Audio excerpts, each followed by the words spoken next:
दोस्तों, क्या आपको भी सपने में मरे हुए लोग दिखाई देते हैं?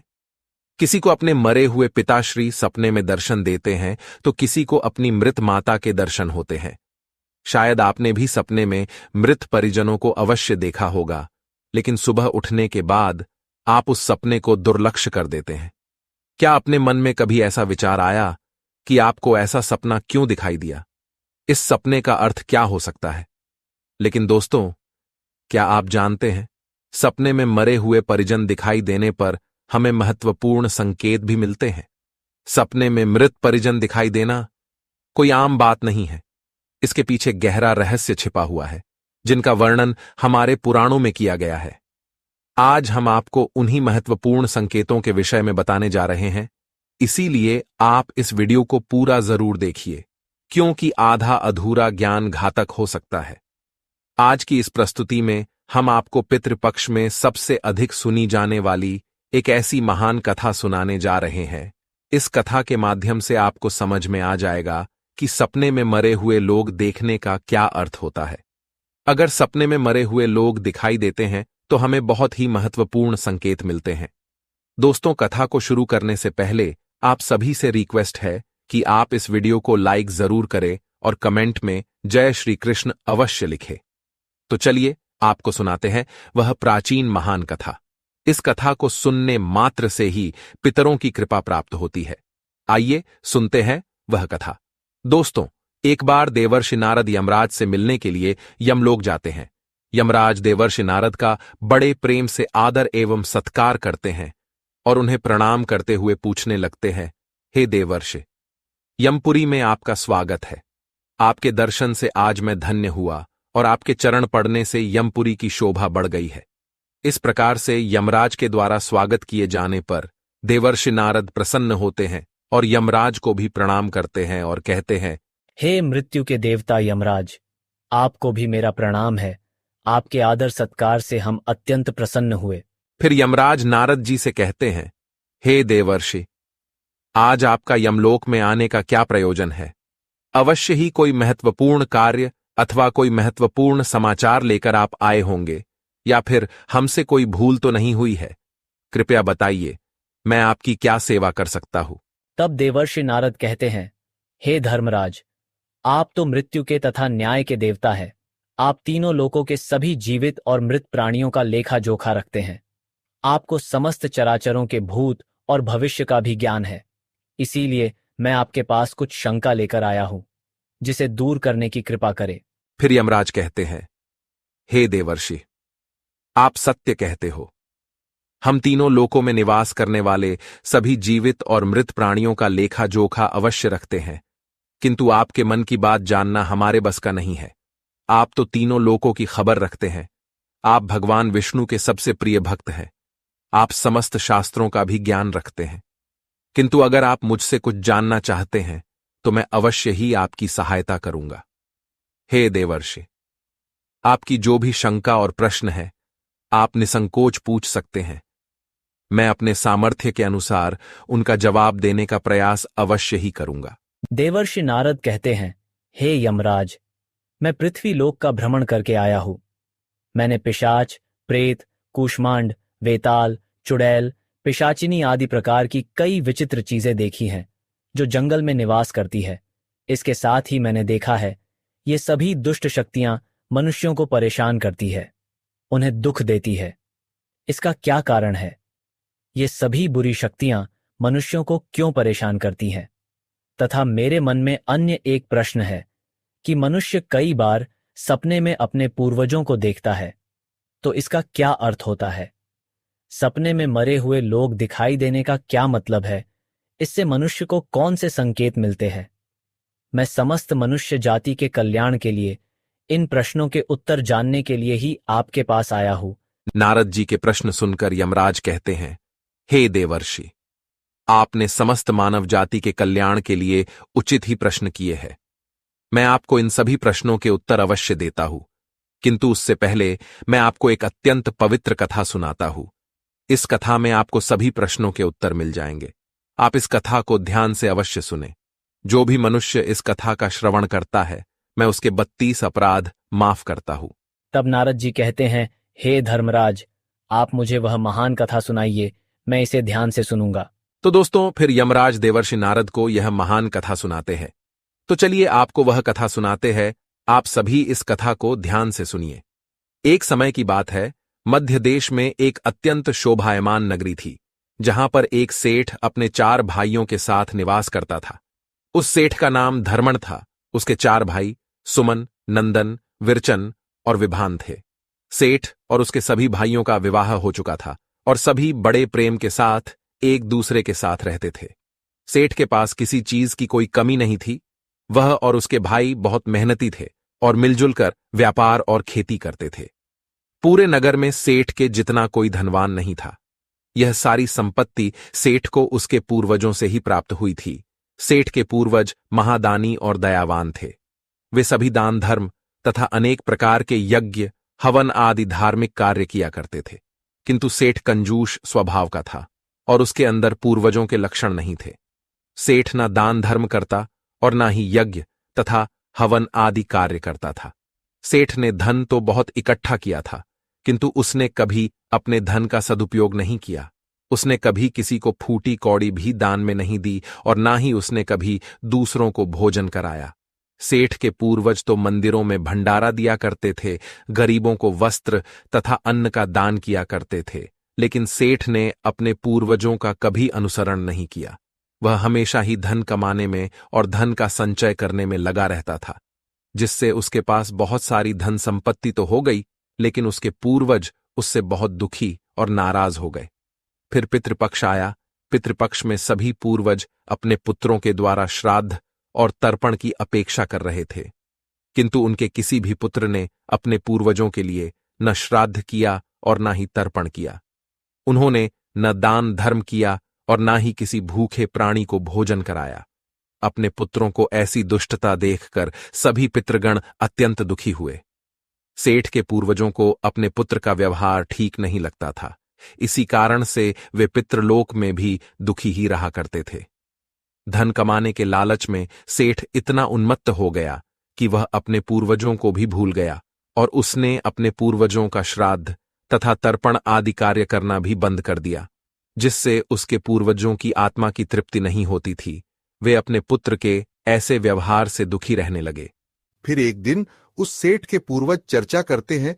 वे एक दूसरे से कहने लगते हैं, हमारा बड़ा ही दुर्भाग्य है जो हमारे कुल में इतने स्वार्थी और लालची पुत्रों का जन्म हुआ है। हमारे पुत्र न हमारे लिए श्राद्ध करते हैं और न ही दान धर्म करते हैं। हमारे पुत्रों के कुकर्मों के कारण हमारा पतन हो रहा है। इस प्रकार से विचार करके वे सभी पितृ अपने पुत्रों से मिलने के लिए जाने के विषय में सोचने लगते हैं और कहते हैं, हमें यमराज के पास जाना चाहिए। अब वे ही हमारी इस समस्या का समाधान कर सकते हैं। हम सभी यमराज के पास जाकर उनसे हमारे पुत्रों को मिलने के लिए जाने की अनुमति मांगेंगे। फिर सभी पितृगण आकाश मार्ग से उड़ते हुए पितृलोक से यमलोक में यमराज के पास जाते हैं। वहां पर जाकर वे सभी यमराज को नमस्कार करते हैं। पितृगणों को यमपुरी में आया हुआ देखकर यमराज भी उनका स्वागत करते हैं और उनके आने का कारण पूछते हैं। तब सभी पितृ हाथ जोड़कर अपना दुख बताने लगते हैं। वे सभी पितृ यमराज से कहते हैं, हे धर्मराज, हमारे पुत्रों की मति भ्रष्ट हो गई है। हमारे पुत्र न दान करते हैं और न श्राद्ध और तर्पण करते हैं। उनके अशुभ आचरण से हमारा पतन हो रहा है। वे कभी दान धर्म नहीं करते हैं, जिस कारण से हमारी संतुष्टि नहीं हो रही है। कृपया आप हमें हमारे पुत्रों से मिलने के लिए एक बार जाने दे। हम हमारे पुत्रों को समझाकर लौट आएंगे। उन्हें शास्त्रों का ज्ञान देकर फिर से यमलोक लौट आएंगे। तब यमराज ने उन्हें आज्ञा देते हुए कहा, हे महात्माओं, तुम अपने पुत्र को मिलने के लिए तो नहीं जा सकते, किंतु तुम अपने पुत्र को स्वप्न के माध्यम से संकेत अवश्य दे सकते हो। इसीलिए आप सभी अपने पुत्रों को उनके सपने में जाकर संकेत देकर उन्हें अपना दुख समझा सकते हैं। फिर वे सभी पितृ इस बात पर सहमत हो जाते हैं और एक एक करके अपने सभी पुत्रों के सपनों में जाकर उन्हें दर्शन देते हैं। सबसे पहले वे अपने बड़े पुत्र के अर्थात उस सेठ धर्मण के सपने में उसे दर्शन देते हैं और उसे संकेत देते हैं, किंतु उनका बड़ा पुत्र उनके संकेतों को समझ नहीं पाता है।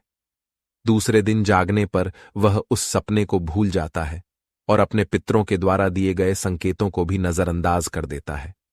इससे वे सभी पितृगण फिर से निराश हो जाते हैं और फिर सभी पितृगण अन्य पुत्रों के सपनों में जाकर भी उन्हें दर्शन देने लगते हैं तथा उन्हें अनेक प्रकार के संकेत भी देते हैं, लेकिन उनके बाकी पुत्र भी उन संकेतों को दुर्लक्ष्य कर देते हैं। कोई भी अपने पूर्वजों के द्वारा बताए हुए संकेतों को समझ नहीं पाता है, जिससे सभी पितृगण अत्यंत दुखी और नाराज हो जाते हैं। सेठ और उसके भाई धन कमाने के लालच में पूरी तरह अंधे हो चुके थे। उन्हें पूर्वजों के प्राप्त द्वारा दिव्य संकेतों का महत्व कुछ भी नहीं लगता था, किंतु पितरों के स्वप्न में दर्शन देने के कुछ ही दिनों के बाद उस सेठ को व्यापार में नुकसान उठाना पड़ता है। उसे व्यापार में बहुत ज्यादा घाटा होने लगता है, जिससे उसकी सारी धन संपत्ति नष्ट हो जाती है। सभी भाइयों में वाद विवाद और लड़ाई झगड़े होने लगते हैं। पूर्वजों द्वारा जमा की हुई सारी जमीन जायदाद को वे बेच डालते हैं और पूरी तरह से बर्बाद हो जाते हैं। सभी भाई एक दूसरे से अलग हो जाते हैं और अपना अपना पेट पालने में लग जाते हैं। उधर स्वर्गलोक में पितरों को अपने पुत्रों की ऐसी दुर्गति देखकर बहुत पीड़ा होने लगती है। सभी पितृगण अत्यंत दुखी और उदास हो जाते हैं। फिर से वे सभी यमराज के पास जाते हैं और कहने लगते हैं, हे धर्मराज, हमसे हमारे पुत्रों की ऐसी दुर्गति नहीं देखी जाती है। हमारे द्वारा किए गए सभी पुण्य कर्मों को हमारे पुत्रों ने नष्ट कर डाला है। कृपया आप कुछ ऐसा उपाय करें जिससे हमारे पुत्रों को उनकी भूल का पता चल जाए। फिर यमराज उन पितरों से कहते हैं, हे महात्माओं, तुम्हारी इस व्यथा को मैं समझता हूं। मैं तुम्हारी अवश्य ही सहायता करूंगा। मैं स्वयं तुम्हारे पुत्रों के पास जाकर उन्हें उनकी भूल के बारे में बताता हूं। फिर दोस्तों, यमराज अपने भैंसे पर सवार होकर पृथ्वी लोक पर आते हैं और उस सेठ के घर की तरफ जाने लगते हैं। जब यमराज सेठ के घर के समीप पहुंच जाते हैं, तभी वे एक साधु का रूप धारण कर लेते हैं। सबसे पहले वे उस सेठ के घर पर जाते हैं तो वह सेठ अत्यंत बीमार पड़ा हुआ होता है। द्वार पर जाकर यमराज कहने लगते हैं, भिक्षाम देही, भिक्षाम देही, क्या घर में कोई है? हे माई, तुम्हारे द्वार पर एक साधु आया है जो बड़े दूर से यात्रा करके आया है। कोई हो तो भिक्षा दो। भिक्षाम देही, भिक्षाम देही, हम देही। द्वार पर आए साधु को देखकर उस सेठ की पत्नी सुनंदा उनका स्वागत करती है और कहती है, पधारिए हे साधु महाराज, आपका स्वागत है। कहिए मैं आपकी किस प्रकार से सहायता कर सकती हूँ? वे साधु रूपी यमराज कहते हैं, हे देवी, मैं भूखा हूं और यात्रा पर निकला हूं। यदि दान में कुछ भोजन मिल जाए तो बड़ी कृपा होगी। फिर सेठ की पत्नी कहती है, ठीक है साधु महाराज, आप रुकिए, मैं अभी आपके लिए कुछ भोजन लेकर आती हूँ। सेठ की पत्नी के चेहरे पर दुख के हाव भाव देखकर वे साधु रूपी यमराज कहने लगते हैं, हे पुत्री, तुम्हारे मुखमंडल पर दुख दिखाई पड़ रहा है।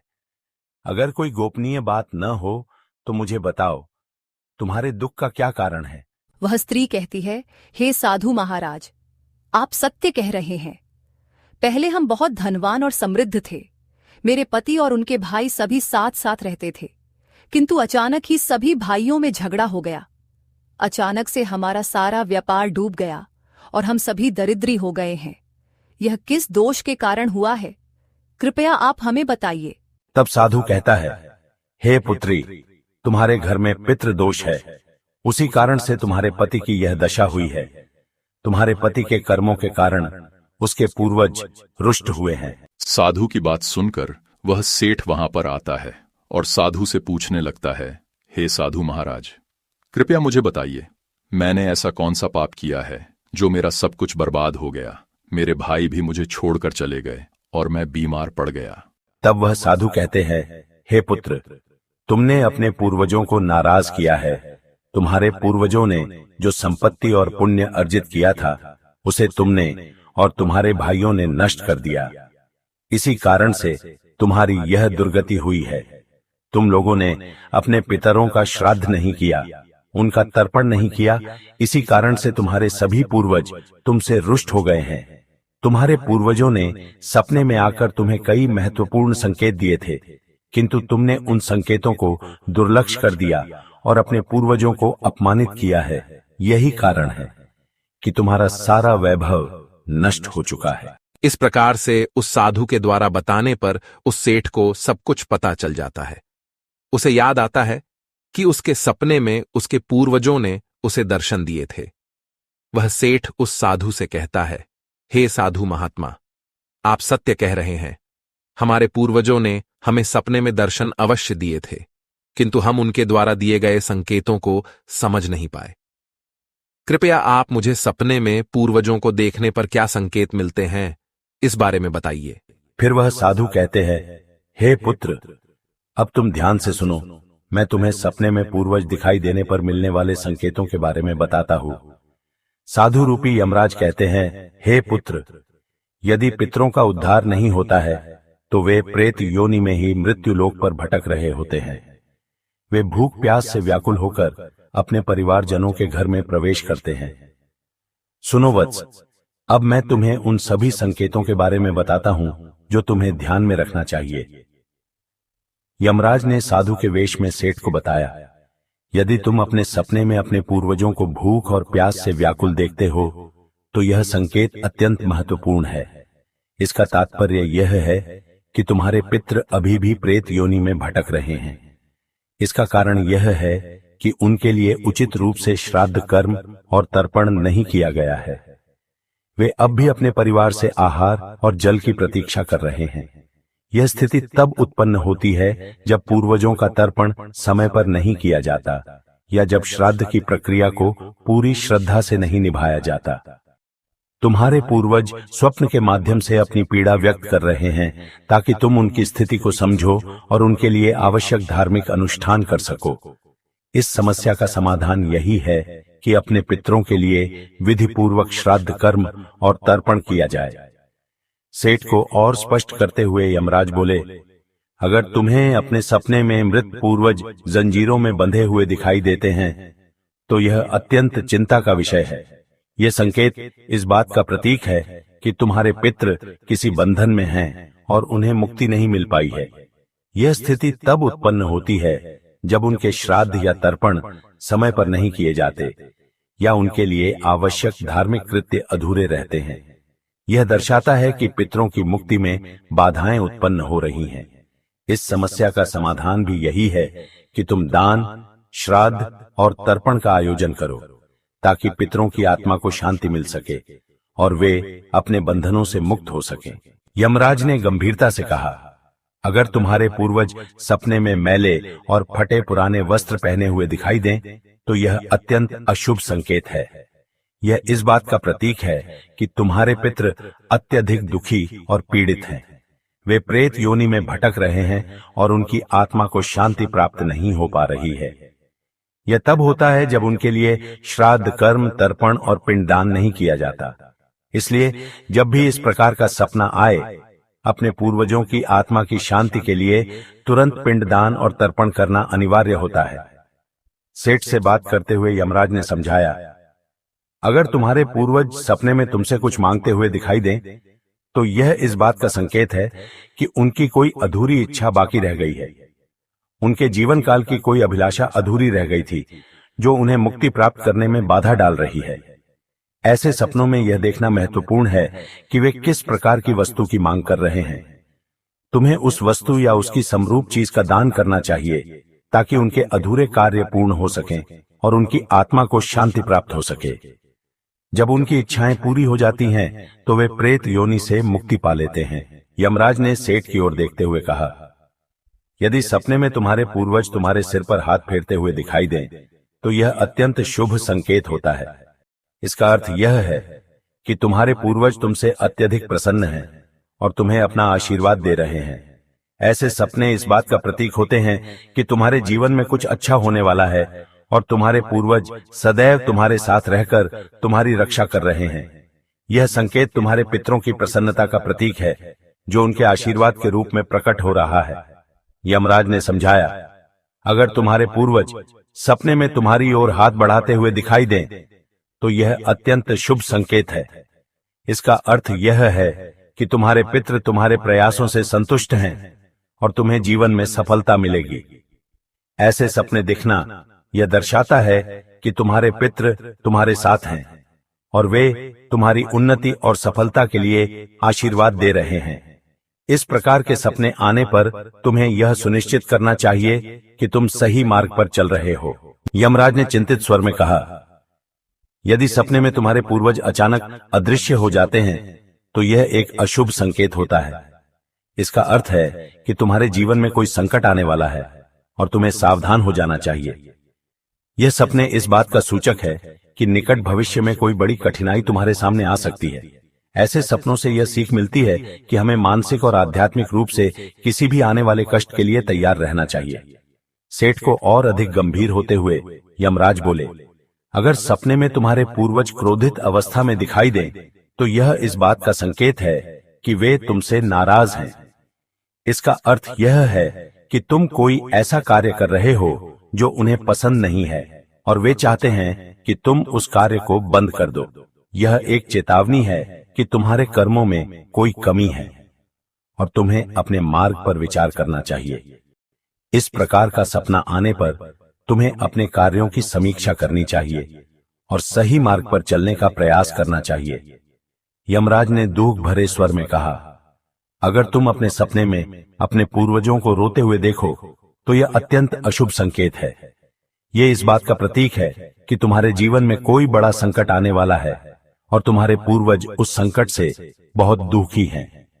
ये सपने इस बात की चेतावनी देते हैं कि तुम्हें सतर्क हो जाना चाहिए और ईश्वर की भक्ति में मन लगाना चाहिए ताकि उस संकट से तुम्हारी रक्षा हो सके। यमराज मुस्कुराते हुए बोले, यदि सपने में तुम्हारे पूर्वज स्वस्थ, प्रसन्न और तेजस्वी दिखाई दें तो यह अत्यंत शुभ संकेत है। इसका अर्थ है कि तुम्हारे पितरों को मुक्ति मिल चुकी है और वे तुमसे प्रसन्न हैं। ऐसे सपने इस बात का संकेत होते हैं कि तुम्हारे पितृ तुम्हें आशीर्वाद दे रहे हैं और तुम्हारे जीवन में सुख, शांति और समृद्धि आने वाली है। यह संकेत यह दर्शाता है कि तुम सही मार्ग पर हो और तुम्हारे पूर्वज तुम्हारी प्रगति से संतुष्ट हैं। यमराज ने चेतावनी भरे स्वर में कहा, अगर पितृपक्ष के दौरान तुम्हें सपने में घोड़ा, हाथी, बैल या कोई विकृत मनुष्य दिखाई दे तो यह इस बात का संकेत है कि तुम्हारे पितरों की मुक्ति नहीं हुई है और वे अब भी प्रेत योनि में भटक रहे हैं। यह इस बात का भी संकेत है कि वे तुमसे अत्यंत दुखी हैं।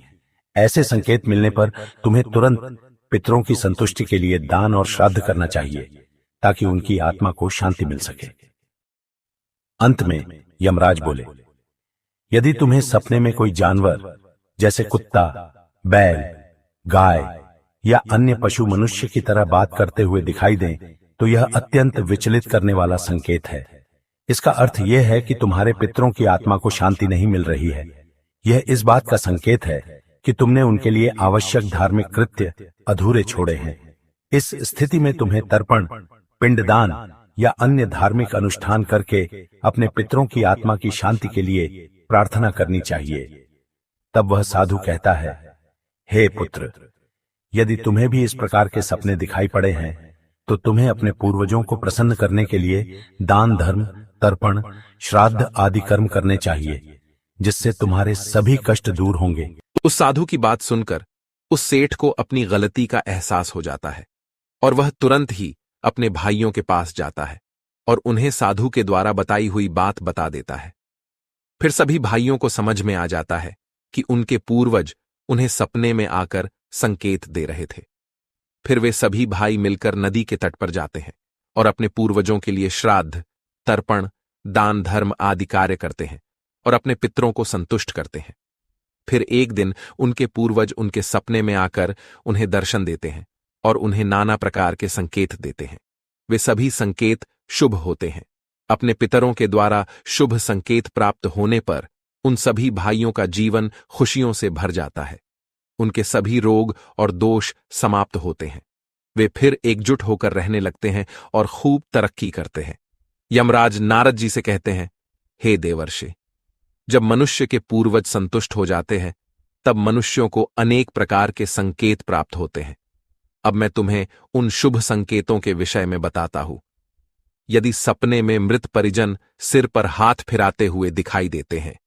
इस सपने का अर्थ यह है कि वे बहुत अधिक प्रसन्न हैं। पूर्वज यह संकेत दे रहे हैं कि उस मनुष्य के जीवन में कुछ बहुत ही अच्छा होने वाला है।